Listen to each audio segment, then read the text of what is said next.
Hey, it's William here, and episode 1 of Life is Strange Before the Storm has finally released, and I've played it, and now I want to talk about it and share my experience with you guys. This video will be fairly short since it's going to be my first impressions of episode 1, and a full review will be coming soonish. So after I played it a few more times, my opinion might change, but I wanted to share how I feel with Before the Storm now, since we've finally been able to play it.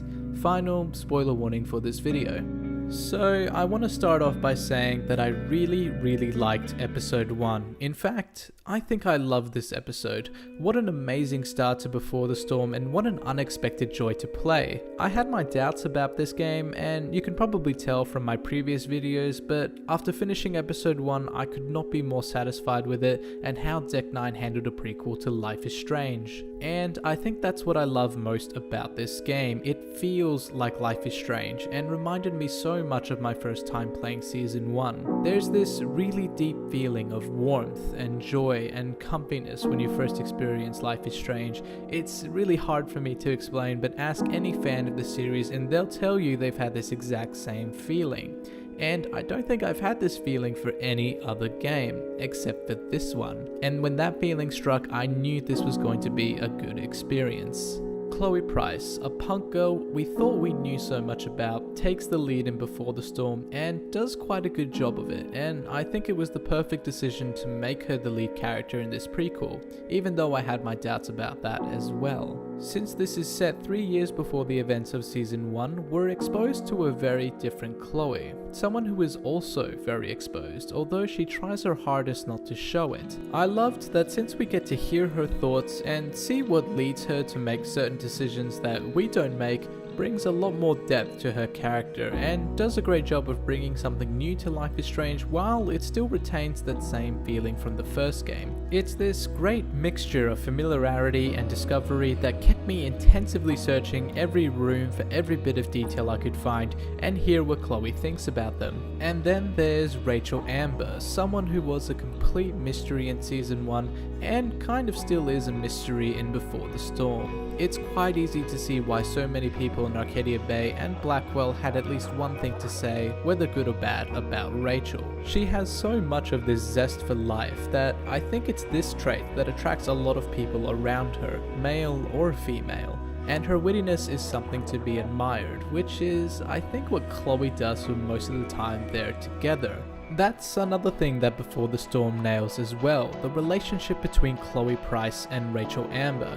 I had a smile on my face every time I saw these two on the screen, which was most of the time. There's this chemistry that was so pronounced that they even acknowledged it themselves near the end of the episode. You can tell through every question and answer, every joke, every mumble or story that they tell each other that these two share something special. It's why they gel so well after only knowing each other for less than a day.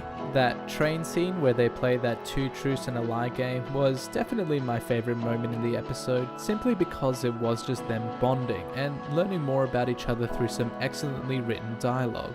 It's only a shame that the dialogue in other parts of the game didn't really have that same quality. I know I've praised this game a lot, and with good reason, but just like Season 1, Before the Storm also has its quirks and shortcomings, the dialogue being one of them, especially with some of the minor characters that Chloe interacts with, and some of Chloe's inner monologuing as well is just sort of not good. There's also that backtalk feature that I was kind of excited for, but honestly it just felt like a really bad puzzle because it was nearly impossible to fail. It was great seeing Chloe go off at people, but sometimes the dialogue in these interactions felt a little disjointed. This disjointment, I hope that's a real word, also showed itself through normal conversations in the game. Sometimes characters would say something in a way that seems like they're starting a conversation, but that would happen when you're already mid-conversation with them. It's little things like that, while little, can do a lot to take you out of the experience, especially when the rest of the dialogue does such a great job of sucking you in. It becomes even worse then.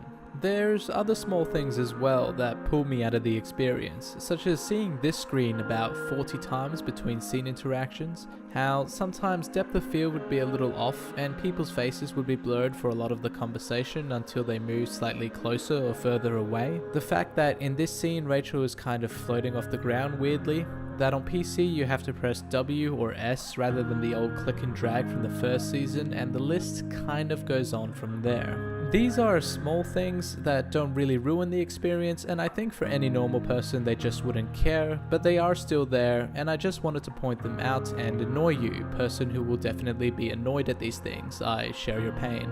But there are still a lot of things that I like about this game. The excellent music choices and the wonderful soundtrack by Daughter that fits so well with Life is Strange.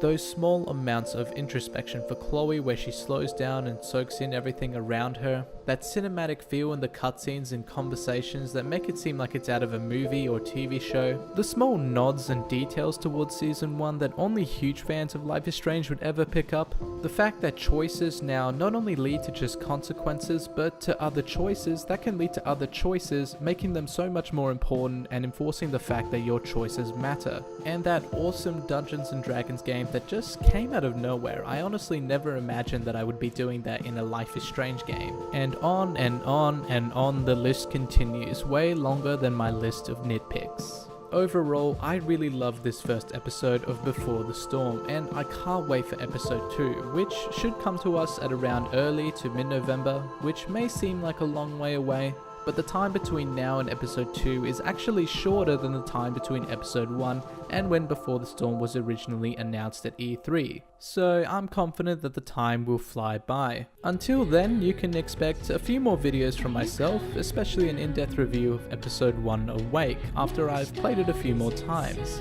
There's a lot more things that I want to cover, like certain returning characters and a certain ending scene with a certain supernatural thing going on with it. Let me know what you thought of Before the Storm in the comments. I really want to hear what other people thought of the game. And as always, have a great day.